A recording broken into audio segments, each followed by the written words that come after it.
थेट आज सरन्यायाधीशांनाच पत्र देण्यात आलं आहे.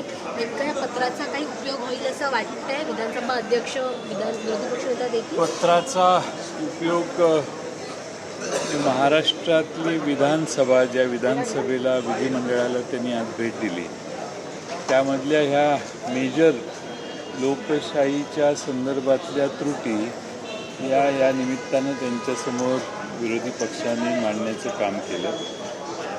मला खात्री आहे की किमान ते सूचित तरी करतील संबंधितांना. पण महाराष्ट्रात विधानसभेत विरोधी पक्षनेता नसणं ही एक उणीव ही सत्तारूढ पक्षाने किमान लोकशाहीची बूळ राखण्यासाठी लवकर भरून काढली पाहिजे.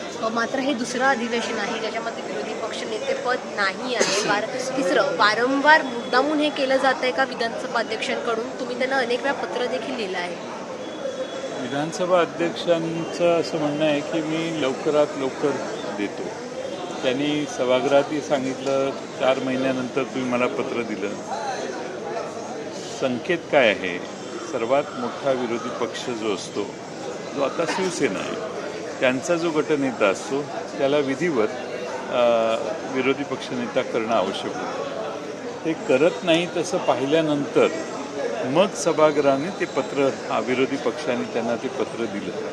त्यामुळं ही पूर्णपणाने अन्यायकारक आहे आणि महाराष्ट्रातली जी जनता आहे त्या जनतेचाच हा अवमान आहे असं मला वाटतं. आज मीरा रोडमध्ये एक प्रचंड मोठा मोर्चा पाहायला मिळाला. मराठी माणसासाठी हा मोर्चा होता. मात्र त्यामध्ये आपण पाहिलं तर आधी पोलिसांनी परवानगी नकारली होती. मात्र काही आठवड्यांआधीच हिंदी भाषिकांचा जो मोर्चा झाला होता त्याला परवानगी नकारली. कुठेतरी दुजाभाव केला जातो इथे.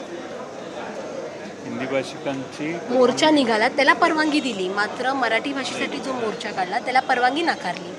हा दुजाभाव आहे. ज्याला शेवटी या देशात स्वातंत्र्य आहे प्रत्येकाला मोर्चा काढण्याचं. कोणाला आपल्या भावना व्यक्त करायच्या असतील आणि जनतेला, लोकप्रतिनिधींना नाही जनतेला, तर कुठलाच अडथळा येता कामा नये. आणि म्हणून मराठीची कुचमना जी महाराष्ट्रातच या सरकारने चालू केली आहे त्याबद्दल एक राग, संताप महाराष्ट्रातल्या जनतेला नक्की आहे. सर, शेवटचा प्रश्न. नाशिकमधली एक घटना, धक्कादायक घटना खरं तर समोर येत आहे. नाशिकचं जे जिल्हा परिषद आहे त्याच्यामध्ये 20 महिलांनी तक्रार केली आहे की त्यांचं लैंगिक शोषण केलं जात आहे अधिकाऱ्यांकडून. वारंवार तक्रार करून देखील त्यांच्या तक्रारीकडे कोणीही लक्ष देत नाही, दुर्लक्ष करते. अतिशय गंभीर बाब आहे आणि सरकारने लगेच लक्ष दिलं पाहिजे. तिथले जे जिल्हाधिकारी असतील किंवा त्या विभागाचे आयुक्त असतील यांनी जर ताबडतोब चौकशी सुरू केली पाहिजे. अशी गंभीर बाब असेल तर त्याचा ताबडतोबीनं सरकारने लक्ष घालून अशा संबंधित अधिकारी ज्यांच्याबद्दल तक्रार आहे त्यावर ॲक्शन घेतली पाहिजे. धन्यवाद सर आमच्यासोबत बातचीत केल्यासाठी. व्हिडिओ जर्नलिस्ट संदेश जुई जाधव, NDTV मराठी, मुंबई.